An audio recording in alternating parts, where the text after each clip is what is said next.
Street. I'm Ursula Pari. We are on standby right now for the police chief, William McManus, who is due to start speaking. He's been briefed by a number of people there on the scene at San Antonio International Airport. Let's go to the chief now. Everybody ready? Yes, Chief. Okay. Good afternoon. So this afternoon about 2:30, we received a call for a vehicle coming the wrong way on the lower level of the terminal roadway. When it hit Terminal B, so officers got that word in advance. When the vehicle hit Terminal B, he was confronted by an officer in the middle of the roadway. The vehicle stopped, and as soon as it stopped, the driver jumped out and started firing at the police officer and at the building and actually behind him. So what we had there was the start of an active shooter situation. The Park Police responded by returning fire. The shooter was struck, he went down, and was transported to the hospital by EMS. I will say that the officer who stopped this saved a lot of lives, because this guy had a full box of ammunition. He had a .45 caliber handgun that he was shooting in the direction of the terminal at the police officer and behind him indiscriminately. So we were very lucky today not to have a lot of people injured or killed during this event. We closed down all incoming traffic to open it up a short time later to the departure lanes. The bottom stayed closed, it's still closed, the arrival area, but the upper area we opened traffic to. But I want to repeat again that the officer who stopped this individual saved a lot of lives. The shooter had a lot of ammunition and a big handgun that he was shooting indiscriminately toward people. So my hat goes off to the officer who stopped him in his effort to shoot people. And we believe that this is the same individual that was shooting off of the flyover at 281 and 1604. The exact same description, pretty much the exact same shell casings were found.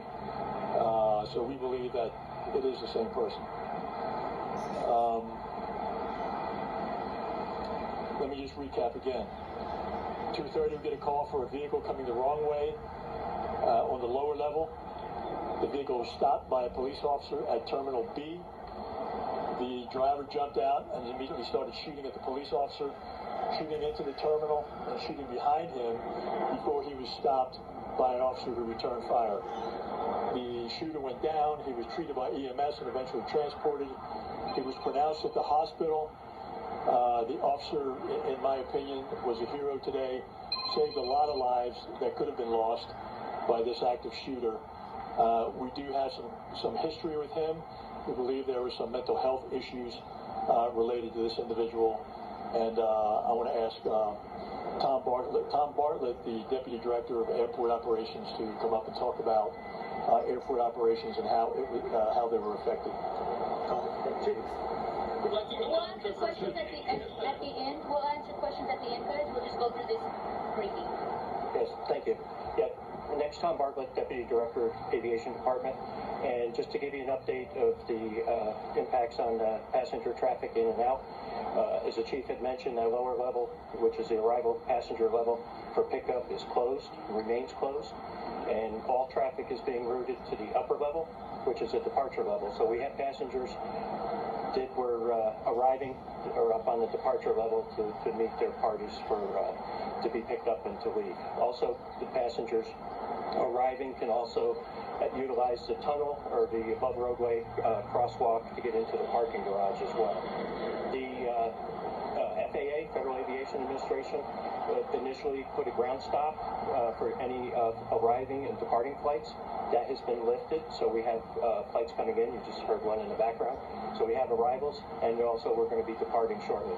The Transportation Security Administration, what we did is they had, what we say, would dump the terminals, the sterile area beyond the checkpoint.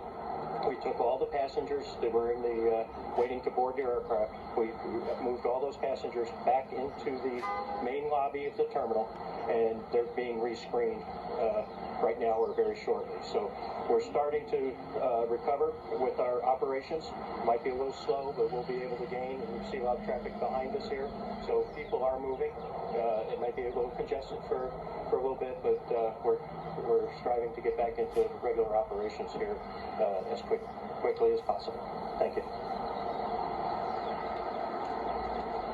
Hello, Christopher Combs, Special Agent in charge for the FBI. I want to commend the San Antonio Police Department for their work here today. There's no question that this could have been an active shooter of far greater damage here. As the chief said, the individual showed up with weapons and ammunition.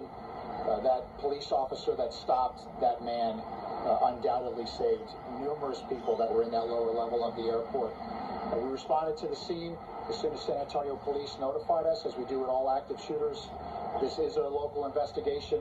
At this point in time, we see no connection to any federal nexus, any terrorism, anything like that. As the chief said, unfortunately, this man has a history of some mental imbalances. He's known to the police department, and we will stay by and assist the police department in their investigations. Thank you very much. Just a few questions. We'll take 2 or 3 guys, all right? So, Chief, what makes you believe that this person is the same one that was firing off of 281 earlier today? We believe that because he fit the exact same description of the shooter up on 281. Chief, can you confirm that the suspect did pass away at the hospital, or did he was pronounced deceased on scene? Well, he was transported, and as far as I know, he was pronounced at the hospital. And one more question. And was he stopped outside? Did he ever get inside? No, it took place on the terminal roadway, right outside Terminal B. And then, Chief, we've heard that the suspect has a history of military background. Can you confirm that for us? That I don't know. Do you have any identifying info on the suspect age? He's in his 40s. That's all I can give you right now. Can you tell us race as well? His race is irrelevant. We've heard people that were pushing away inside the airport. You know, there was one individual who was, we believe, hit by shrapnel from one of the bullets. I don't know that for a fact. That's what I'm told on the scene. That person was treated by EMS. I don't believe that person was transported. And there was one other person who was injured running away. That person fell. Is your officers okay? The officer's okay. 11-year veteran of the Park Police. Do you have any idea how many rounds were fired? I do not. No. Do you have a name for that officer? No. What hospital was the suspect? I don't know what hospital they do. Pardon? That's it, guys. When we have more, y'all will get more, okay? Thank you all so much Thanks, for waiting. Was the officer Park Police or Airport Police? He's Park. He's working overtime. So there you have it, a recap of what has taken place today. Really a remarkable day, starting at 10:30 this morning with a suspect at a highway flyover at 281 and 1604. We now know, confirmed to be the same person who was firing bullets at the airport, the same person that was flying bullets, shooting bullets out at the highway at 281 and 1604 above the HEB there.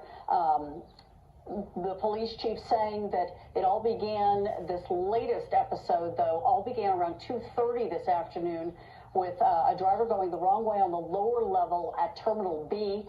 A Park police officer, an 11-year veteran with the Park Police, got in his way, got in the middle of the street and stopped the car, but then the suspect ran out, had a gun, a .45 caliber gun, and a box of ammunition, and apparently just started firing in front of him, into the terminal, as well as behind him.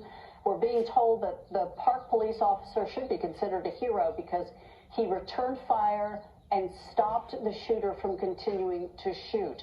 That shooter was taken to the picked up by EMS and then taken to the hospital and was pronounced dead at the scene.